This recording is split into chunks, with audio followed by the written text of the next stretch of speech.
Hey everyone, this is Aditya, and in this video we are going to learn conditional statements in C++ programming language, that is if else and switch case statement. Learning conditional statement is the initial stage in learning DSA, in doing competitive programming and learning C++ programming language. So let's move to our VS Code and see how to handle conditional statements in our code. तो मैं अपने VS Code में आ चुका हूँ और मैं इस file वाले आइकन पे क्लिक करके मैं यहाँ पे एक न्यू फाइल बनाऊंगा 7.cpp करके। एंड इसमें हम लोग इफ एल्स देखने वाले हैं, हम लोग जो मेरा कंट्रोल स्टेटमेंट होता है वो देखने वाले हैं। तो मैं क्या करूंगा, सबसे पहले जो मेरा C++ का स्निपेट है उसको मैं जनरेट कर लेता हूँ। तो उसके लिए मुझे यहाँ पे लिखना है #include IOStream एंड इसके नीचे आने के बाद मुझे लिखना है यूजिंग नेम स्पेस std, ठीक है। एंड इसके अंदर मैं एक फंक्शन बनाऊंगा, main function int main, and इसके अंदर यहाँ पे आने के बाद मैं रिटर्न 0 कर देता हूँ। ये मेरा बेसिक स्निपेट होता है C++ के लिए। मैं क्या करूंगा, इसके अंदर यहाँ पे आऊंगा। तो हम लोग अभी क्या देखने वाले हैं कि अगर मान लो किसी पर्सन का age, if person age is less than 10, then we say to them that you are not allowed to party। And इसके बाद मैं यहाँ पे पार्टी को करना था, यहाँ पे ये पॉइंटर आ गया, ठीक है। एंड इसके बाद मैं करूंगा कि if age is greater than 10 and age less than 20, then we say wait for some time, after some age, after some years you are allowed, ठीक है। and if age is greater than 20, greater than 20, then you are allowed to party, ठीक है। तो अगर मुझे इस type के questions को सॉल्व करना है तो हम लोग कैसे कर सकते हैं। तो मैं तो सबसे पहले क्या करूंगा, एक इंट एज नाम से एक वेरिएबल बनाऊंगा, इंट एज। एंड मैं क्या करूंगा कि यूजर को बोलूंगा कि तुम इस पे इनपुट करो। तो मैं यूजर को इनपुट करने के लिए मैं यहाँ पे सी एज, ठीक है। तो इससे क्या होगा कि वो जो इनपुट है वो यूजर कराएगा। तो उसके लिए मैं पहले उसको यूजर को एक मैसेज देना चाहूंगा कि इंटर योर एज। तो मैं बोलूंगा C out enter your age, and यहाँ पे आने के बाद मैं कर दूंगा एंडल। तो इस पे क्या होगा कि मेरा यूजर एंटर एज कर देगा वो अपना। फिर इसके बाद हम कंडीशन लाएंगे, इफ अगर मेरा एज लेस देन 10 है, ठीक है। तो मैं उसको मैसेज प्रिंट कराऊंगा, you are not eligible to attend the party, ठीक है। एंड इसको मैं हैंडल कर देता हूं। अब क्या होगा कि मान लो ये तो मेरा हुआ कि हाँ अगर इससे छोटा है तो ये है, वरना मैं यहाँ पे ऐसे ही कर देता हूं कि एल्स मैं कि सी आउट यू आर अलाउड, ठीक है।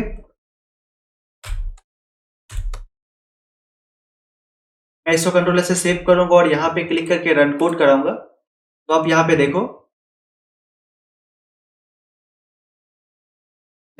आप जैसे ही मैं यहाँ पे एंटर यूजर इनपुट करूंगा, मैं यहाँ पे अभी करता हूँ एंटर योर एज में मैं करता हूँ 4। तो देखो क्या आएगा, you are not eligible to attend the party. मैं थोड़ा सा क्या करता हूँ, मैं थोड़ा सा इसके फॉन्ट साइज को बड़ा कर देता हूँ, ठीक है। एंड इसको साइड कर दूंगा, ठीक है। अभी फिर से इसको रन कराते हैं। अभी आप देखो यहाँ पे कुछ एरर आ गया, कुछ गलती कर दिया यहाँ पे। हाँ, अभी मुझे क्या करना है, रन कोड कराऊंगा। इस पे देखो ये बोल रहा है कि एंटर योर एज। मैं यहाँ पे डालता हूँ 12 एंड जैसे ही मैं एंटर प्रेस करूंगा ये देखो यू आर अलाउड, ठीक है। इस तरीके से आप अपने कंट्रोल को हैंडल कर सकते हो। मतलब आपको क्या लिखना है, सबसे पहले एज के अंदर वो जो कंडीशन है कि हाँ एज क्या होना चाहिए, एज लेस देन 10। यहाँ पे जब ये तो अगर 10 से छोटा होगा तो वो कंडीशन चलेगा, ये वाला लाइन चलेगा। अगर 10 से बड़ा है तो ये चलेगा, जो भी केस होगा। अब मान लो कि ये तो मेरा सिर्फ एक केस हुआ कि हाँ अगर 10 से छोटा है और 10 से बड़ा है तो इसको कर लिए। अब क्या किया, अगर मान लो 10 से ही बड़ा, अब ऐसा चाहते हैं कि अगर 10 से छोटा है तो वो एलिजिबल नहीं है, 10 और 20 के बीच में है तो वो 1 घंटे के लिए एलिजिबल है, एंड 20 के ऊपर है तो वो कितने भी देर पार्टी कर सकता है। तो मैं यहाँ पे लिखूंगा, इसके लिए हम लोग यूज करते हैं एल्स इफ, ठीक है। एल्स इफ इसके अंदर मैं बोलूंगा कि if age is greater than equal to 10 and age is less than 20, ठीक है। अगर एज 10 से बड़ा है, मैं यहाँ पे ऐसे कर देता हूँ, and age is less than equal to 10, अगर 10 से छोटा तक है, छोटा या 10 के बराबर है, तो you are not eligible to attend the party. And यहाँ पे else if age is greater than 10 and age is less than 20, and के लिए मुझे यहाँ पे क्या करना है, ये वाला सिंबल को यूज करना है। एंड अगर ये मेरा कंडीशन फुलफिल होता है कि एज 10 से बड़ा है और 20 से छोटा है, तो मैं इसको आउटपुट प्रिंट करा देता हूँ, C out you are only eligible for 1 hour, ठीक है। एंड मैं यहाँ पे एंडल कर दूंगा, इसको मैं कंट्रोल एस से सेव करूंगा एंड यहाँ पे क्लिक करके रन कोड कराऊंगा। तो आप यहाँ पे देखो कि बोल रहा है एंटर योर एज। मैं जैसे ही 14 प्रेस करूंगा, मैं 14 जैसे ही प्रेस करूंगा, आप देखो you are only eligible for 1 hours, ठीक है। एंड मैं एक बार फिर से इसको चलाता हूँ, एंड इस बार मैं यहाँ पे प्रेस करूंगा 24, तो आप देखो यू आर अलाउड, क्योंकि क्या था कि मेरा 10 से छोटा तक मेरा you are not eligible to attend the party, and 10 से बड़ा एंड 20 से छोटा में you are only eligible for 1 hours, and 10 से बड़ा मतलब 20 से जितना ही बड़ा होगा उसके लिए ये क्या हो जाएगा, यू आर अलाउड, ठीक है। अगर मैं यहाँ पे 20 भी करूँ, देखो अगर मैं यहाँ पे 20 भी कर दूँ, फिर भी ये मुझे बताया कि यू आर अलाउड। तो 20 क्या हो रहा है कि मैंने यहाँ पे क्या बोला कि सिर्फ 20 से कम जितना होगा उसके लिए 19, 18 ये सब के लिए सिर्फ ये आएगा, पर 20 से बड़ा के लिए जितना भी होगा उसके लिए मैं कोई केस नहीं लिखा, तो वो सारा एल्स के अंदर आ जाएगा। तो इस तरीके से आप अपना इफ एल्स को लगा सकते हो। अब आप मान लो कि 20 तक तो हो गया, अब आप चाहते हो कि 20 से 30 हो, तो उसे मैं 5 आवर्स के लिए बोल देता हूँ, कर सकते हैं हम लोग ऐसा। तो ऐसा बोल देता हूँ, else if age is greater than 20 and age is less than 30, then see out you are only eligible for 2 hours, ठीक है। एंड यहाँ पे मैं एंडल कर देता हूँ, एंड कंट्रोल से सेव करेंगे। एंड यहाँ पे जैसे ही मैं इसको क्लिक करूंगा, अब देखो मैं यहाँ पे पहले 13 डालता हूँ, मैं 13 से देखो क्या होगा, 13 से you are only eligible for 1 hours. मैं फिर से चलाऊंगा इसको, इसके अंदर मैं डालूंगा 5 में you are not eligible to attend the party. देखो 5 से छोटा है, 10 से छोटा था वो 5, तो इसके लिए आ गया। अब मैं एक बार फिर से चलाता हूँ, इस बार मैं 24 डालूंगा, इससे देखो क्या होगा, you are only eligible for 2 hours, ठीक है। एंड जैसे ही एक बार फिर से चलाने के बाद अगर मैं इस पर 34 कर दूँ एंड एंटर प्रेस करूँ, तो आप देखो कि यू आर अलाउड, ठीक है। तो इस तरीके से आप चाहे कितना भी इफेक्ट्स लगा सकते हो, अब मान लो कि मैं बोलता हूँ कि इफ एलसिफ तो लगा दे यहाँ पे एज 10 से बड़ा एंड 20 से छोटा।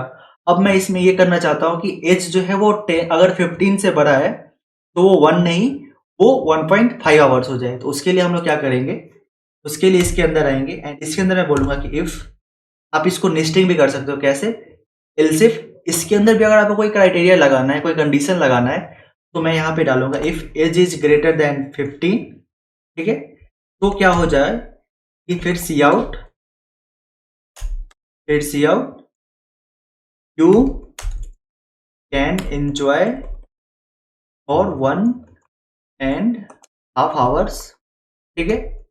एंड इसको कर दूंगा मैं हैंडल, एंड यहाँ पे फिर मैं बोलूंगा कि अगर एल्स कि अगर 15 से बड़ा है तो वो, वरना मैं इसको यहाँ से उठा के बीच में ले आऊंगा, ठीक है। वरना मैं इसको यहाँ से उठा के यहाँ ले आऊंगा, ठीक है। एंड इसको जैसे ही कंट्रोल से सेव करूंगा एंड रन कोड कराऊंगा, आपको देखना अगर मैं यहाँ पे 15 के जगह में मान लो कि 16 डालता हूँ, ठीक है, एंड एंटर प्रेस करूंगा, तो देखो you can enjoy for 1.5 hours. And अगर फिर से एक बार और रन करने के बाद आप देखो, मैं अगर इसमें 14 डालूं, तो देखो उससे क्या होगा कि you can only eligible for 1 hours. तो आप यहाँ पे देखो you can enjoy for 1.5 hours, मतलब कि आप, पहले तो मेरा ये कंडीशन था, पहले वो किस पे क्या होगा, पहले एज मेरा 14 मान लो आया, तो वो सबसे पहले तो ऊपर में चेक करेगा क्या एज 10 से छोटा है, नहीं। अब उसके बाद एलसीएफ में आया क्या 10 से बड़ा और 20 से छोटा है, हाँ, ये वाला कंडीशन फुलफिल हो रहा है। इसके अंदर भी आएगा, इसके अंदर भी आप उसको देखिएगा कि हाँ यहाँ पे भी एक कंडीशन लगा हुआ है। कंडीशन में क्या कि अगर एज 15 से बड़ा है तो you can enjoy for 1.5 hours, वरना you are only eligible for 1 hours, ठीक है। तो आप ऐसे करके नेस्टेड कर सकते हो। आप फिर इसके अंदर भी कर सकते हो एज ग्रेटर देन 15 के अंदर, कि अगर 18 से बड़ा है तो 1 आवर्स एंड 45 मिनट्स तक एंजॉय कर सकता है। तो आप इस तरीके से अपने अंदर नेस्टिंग कर सकते हो, ठीक है। अब हम लोग क्या करते हैं, एक और होता है कंट्रोल स्टेटमेंट। तो पहले तो मैं इसे हटा देता हूँ यहाँ से। इसके अंदर मैं अभी डालूंगा, इसके अंदर मैं डालूंगा इंट डे, एंड मैं इस डे को यूजर से इनपुट लेना चाहता हूं, तो मैं यहाँ पे कर दूंगा सी इन डे। एंड यहाँ पे अभी हम लोग क्या करने वाला है कि अगर मान लो इनपुट करता है कोई यूजर 1, तो उसके करस्पॉन्डिंग वहां पे मंडे आए, 2 तो ट्यूसडे, 3 तो वेडनेसडे। हम ऐसा करना चाहते हैं, तो हम लोग इसको ना अभी स्विच एंड केस वाले जो मेरा कंट्रोल स्टेटमेंट होता है उससे अभी इसको कंट्रोल करेंगे। तो मैं अभी क्या करूंगा, यहाँ पे मैं लिखूंगा स्विच, स्विच के अंदर मैं अभी डालूंगा डे। इसके बाद मुझे आगे यहाँ पे करना है केस। केस मेरा अगर मेरा मान लो डे 1 है, तो 1 के लिए मैं अभी क्या कराना चाहूंगा, सी आउट। सी आउट के अंदर मैं बोलूंगा कि मंडे, ठीक है। एंड यहाँ पे मैं कर दूंगा एंडल, ठीक है। एंड इसके बाद मैं कर दूंगा कि ब्रेक, ठीक है। ये ब्रेक मैंने अभी यहाँ पे क्यों यूज किया है वो मैं आपको ही बताऊंगा। इसके बाद मैं फिर यहाँ से करूंगा, यहाँ पे आने के बाद पहले तो मैं इस दोनों को थोड़ा सा टैप देके इसके अंदर कर देता हूँ। एंड यहाँ पे आने के बाद मैं यहाँ पे फिर करूंगा केस 2। इसके अंदर मैं आके फिर से करूंगा सी आउट ट्यूसडे, एंड यहाँ पे आने के बाद फिर से एंडल, ठीक है। एंड यहाँ पे फिर से मैं कर दूंगा एक बार ब्रेक। फिर से ऐसा ही मैं कर देता हूँ कुछ कुछ के लिए, इसको कॉपी पेस्ट कर दूंगा मैं यहाँ से हटा के। यहाँ पे मैं कर देता हूँ, यहाँ पे अभी कर दूंगा मैं 3, ट्यूसडे को हटा के मैं कर दूंगा यहाँ पे वेडनेसडे, ठीक है। एंड यहाँ पे अभी के लिए मैं ऐसे ही रहने देता हूँ। एंड यहाँ पे कुछ कर दूंगा ई केस, और मान लो मैं यहाँ पे कर देता हूँ 7। 7 के लिए मैं भी करा दूंगा सी आउट संडे, एंड यहाँ पे कर देंगे एंडल, एंड इसके बाद कर देंगे ब्रेक। एंड इसके बाद एक और होता है कि मैं अगर कुछ ना डालूं डिफॉल्ट, तो अगर डिफॉल्ट है तो क्या हो जाए, यहाँ से ब्रेक हो जाए, ठीक है। तो यहाँ पे देखो क्या होगा कि अगर डे 1 होगा तो मंडे आएगा, डे 2 होगा तो ट्यूसडे आएगा, डे 3 होगा तो वेडनेसडे आएगा, डे 7 होगा तो संडे आएगा। बीच का है वो मैं अभी छोड़ देता हूँ। एंड अगर मैं कुछ भी ना डालूं, मान लो कि अगर मैं 7 के जगह कुछ डाल दूं, 0 डाल दूं, 8 या डाल दूं, तो वो कुछ नहीं प्रिंट करा के ऐसे आ जाएगा। मैं यहाँ पे डाल देता हूँ कुछ नहीं की जगह पे, तो मैं यहाँ पे कर सकता हूँ ना कि प्लीज एंटर वैलिड डे, ठीक है। एंड यहाँ पे कर देता हूँ एंडल। एंड अभी इसको करेंगे हम लोग कंट्रोल से सेव, एंड इसको भी यहाँ से चलाएंगे। इसके अगर मैं यहाँ पे आके 3 करता हूँ तो देखो वेडनेसडे आ गया। एक बार और चलाते हैं इसको, 1 करते, 1 पे मंडे आ गया। फिर से चलाते हैं इसको, इस पर ना हम ना 1 रखेंगे, ना 2 रखेंगे, ना 3 रखेंगे, ना 7 रखेंगे। इस पर हम कुछ और रखेंगे, मान लो 8 डाल देता हूं मैं, ठीक है। तो अभी देखो क्या आ रहा है कि प्लीज एंटर वैलिड डे। इससे यहाँ पे डिफॉल्ट क्या हो रहा है ना कि मान लो आपने तो 1 2 3 7 के लिए डाला, पर अगर आप कुछ और नंबर डाल दिए, आपका होगा ना कि यूजर को तो कोई भी डाल सकता है ना, वहां पे वो 1 भी डाल सकता है, 2 भी डाल सकता है, 3 भी डाल सकता है, वो जो मन में आएगा वो डाल देगा। तो उसके लिए भी हमें तो उसको कंट्रोल कराना है कि हाँ अगर तुम गलत डालोगे तो उसके लिए हमको दिखाना पड़ेगा कि प्लीज एंटर वैलिड डे। उसके लिए हम लोग यहाँ पे डिफॉल्ट का यूज करते हैं, ठीक है। अगर मान लो कि अभी मैं यहाँ से ब्रेक को हटा देता हूँ, इस ब्रेक को भी मैं यहाँ से हटा देता हूँ, इस ब्रेक को भी यहाँ से हटा देता हूँ, इस ब्रेक को भी यहाँ से हटा देता हूँ, एंड इस ब्रेक को भी यहाँ से हटा देता हूँ। एंड यहाँ पे अभी कंट्रोल ऐसे सेव करेंगे, एंड यहाँ पे मैं आपको भी चला के दिखाता हूँ। एंड मैं यहाँ पे 2 डालूंगा, ठीक है। ये जो 2 मेरा ट्यूसडे वाला है, मैं यहाँ पे ये प्रेस करूंगा, देखो क्या आ रहा है, Tuesday Wednesday Sunday please enter valid day. क्या हो रहा है, 2 डाला, केस 1 पे गया, ये 1 पे इसको मिला, 1 पे तो 1 नहीं मिला वहां पे, तो ये उसको भी स्किप करेगा। पर जैसे ही 2 पे मिला ना, ये इसको प्रिंट करा दिया, तो इसके बाद ये यहाँ पे रुकेगा नहीं, ये इसके बाद जितना भी प्रिंट कराना होगा ना ये सारे को कराएगा, चाहे वो कंडीशन सही हो या गलत हो। तो इसी को कंट्रोल करने के लिए हम हमेशा यहाँ पे ब्रेक को लिखते हैं कि ठीक है, अगर मैं वहां पे पहुंच गया तो वहीं से बाहर आ जाओ, यहाँ पे पहुंच गया तो यहीं से बाहर आ जाओ, ठीक है। फिर यहाँ पे पहुंच गया तो यहीं से बाहर आ जाओ, ठीक है। वैसे ही मैं यहाँ पे ही ब्रेक लगा देता हूँ। एंड इसको भी जैसे ही मैं कंट्रोल से सेव करूंगा, यहाँ पे कहीं पे गड़बड़ हुआ क्या? नहीं, इसको जैसे ही कंट्रोल से सेव करूंगा, अभी आप देखो, मैं जैसे यहाँ पे 2 प्रेस करूंगा, आप देखो सिर्फ ट्यूसडे आ रहा है। मतलब ये हो रहा है यहाँ पे, ये तो मेरा स्विच केस के अंदर घुस गया, स्विच के अंदर घुसा, एंड जैसे ही इसको 2 मिला तो उसको दिखा कि हाँ 2 मेरा ट्यूसडे है, यहाँ पे गया। 1 पे इसको कुछ नहीं मिला तो वो वहीं से वहां पे जाएगा ही नहीं, वो केस 1 के अंदर उसको एग्जीक्यूट करने ही नहीं जाएगा। तो वो कहाँ जाएगा? केस 2 के पास आएगा। यहाँ पे चेक करिए क्या ये केस 2 है, 2 और वो जो मेरा डे है वो मैच कर रहा है। हाँ, अगर मैच कर रहा है तो इसके अंदर आएगा। एंड यहाँ पे इसको इंस्ट्रक्शन मिला है कि अब तुम ब्रेक हो जाओ, मतलब अब तुमको इस स्विच के बाहर आ जाना है। अगर मैं यहाँ पे नहीं डालूंगा तो क्या होगा कि ये तो आएगा ही, पर उसके बाद जितना भी आप नीचे तक डालोगे ना, Wednesday, Sunday and please enter valid day, ये सारा आएगा अगर मैं यहाँ पे ब्रेक को ना डालूं तो। ठीक है, तो मैं अभी क्या करता हूँ, इसको अभी मैं कमेंट डाउन कर देता हूँ, इसको अभी हम लोग कमेंट डाउन कर देते हैं। एंड अभी हम लोग चेक करते हैं कि क्या मेरा जो नंबर है क्या ये इवन है या ऑड है। ठीक है, तो मैं यहाँ पे डालता हूँ check whether my number is even or odd। ठीक है, तो मैं यहाँ पे क्या करूंगा, इंट नंबर। ठीक है, मैं यूजर को बोलूंगा कि तुम नंबर दो मुझे, मैं उसको चेक करके बताता हूँ। ठीक है, एंड यहाँ पे हम लोग चेक करेंगे कि नंबर के लिए कि अगर मेरा नंबर 2 से डिविजिबल है तो वो इवन होगा, अगर 2 से डिविजिबल नहीं है तो वो ऑड होगा। ठीक है, तो अगर मेरा कोई नंबर 2 से डिविजिबल है तो वो ऑड होगा, 2 से डिविजिबल है तो वो इवन होगा, एंड 2 से डिविजिबल नहीं है तो वो ऑड होगा।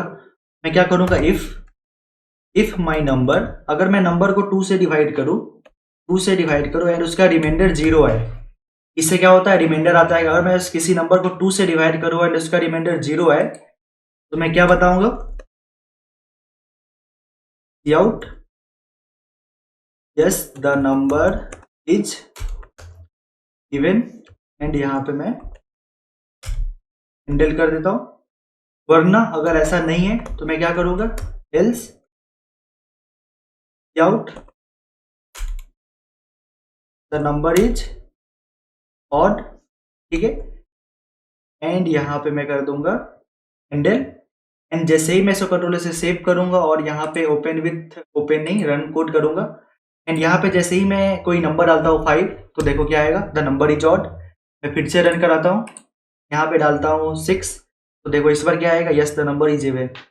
इस तरीके से आप अपना कोई सा भी कोड अगर आपका वो कंट्रोल स्टेटमेंट से कंट्रोल किया जा सकता है। जैसे मेरा यहाँ पे अगर किसी नंबर को चेक करना है वो इवन है या ऑड है तो उसको मैं यहाँ पे इफ के अंदर डाल दिया तो यहाँ से पता चल जाएगा। ठीक है, अगर आप इसी तरीके से इसमें भी कर दो, मान लो कि मैं यहाँ पे ऊपर में ही स्विच कर दूं एंड रिमाइंडर यहाँ पे कर दूं, जैसे इसको हम लोग स्विच से कैसे करेंगे देखते। ठीक है, मैं इसको अभी के लिए यहाँ पे कमेंट आउट कर दूंगा, एंड मेरा जो रिमाइंडर है मैं यहाँ पे आऊंगा, मैं यहाँ पे बोलूंगा कि इंट रिमाइंडर को क्या बोलूंगा मैं, नंबर मॉड्यूलो 2। इससे क्या होगा कि जो नंबर को 2 से डिवाइड करने के बाद जो रिमाइंडर आएगा वो इस रिमाइंडर में स्टोर हो जाएगा।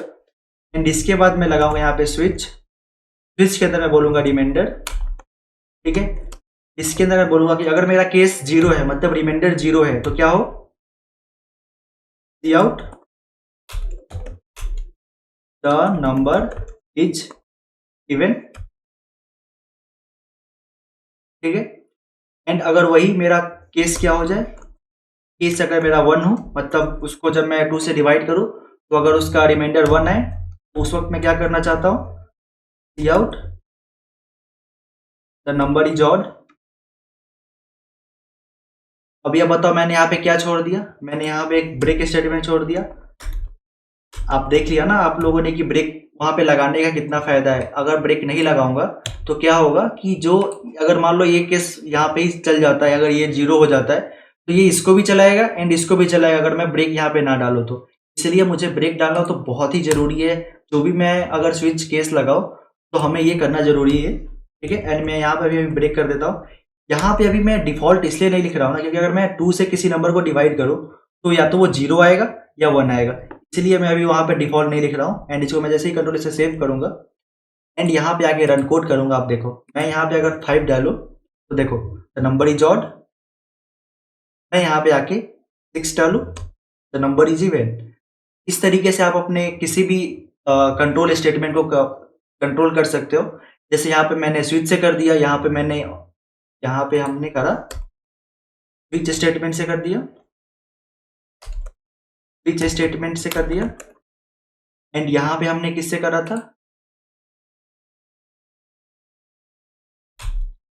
यहाँ पे हमने करा था इफ एल्स से, ठीक है। तो हम दोनों तरीके से कर सकते हैं, इफ एल्स से भी कर सकते हैं, स्विच केस से भी कर सकते हैं, पर मोस्टली रिकमेंड किया जाता है कि आप इफ एल्स से करो, क्योंकि देखो जब आप कोई बड़ा जब कोड लिखोगे तो उसके अंदर आप स्विच केस 0, केस 1, केस 2 ऐसे तो नहीं करोगे ना। आप बस वहां पे देखोगे कि हाँ अगर मेरा कोई चीज इससे बड़ा है तो मैं ये करूंगा, नंबर 2 से डिविजिबल है तो ये करूंगा। देखो ये कितना आसानी से हम यहाँ पे लिख लिए, इसका लॉजिक बिल्ड करना हमारे लिए कितना आसान था। पर इसका कि पहले इसके लिए हमें रिमाइंडर को निकालना पड़ेगा, फिर रिमाइंडर को इसके अंदर डाल के फिर इस पे केस लगाना, केस इस पे लगाना, ठीक है। तो आज की इस वीडियो के लिए इतना ही। I will see you in the next one.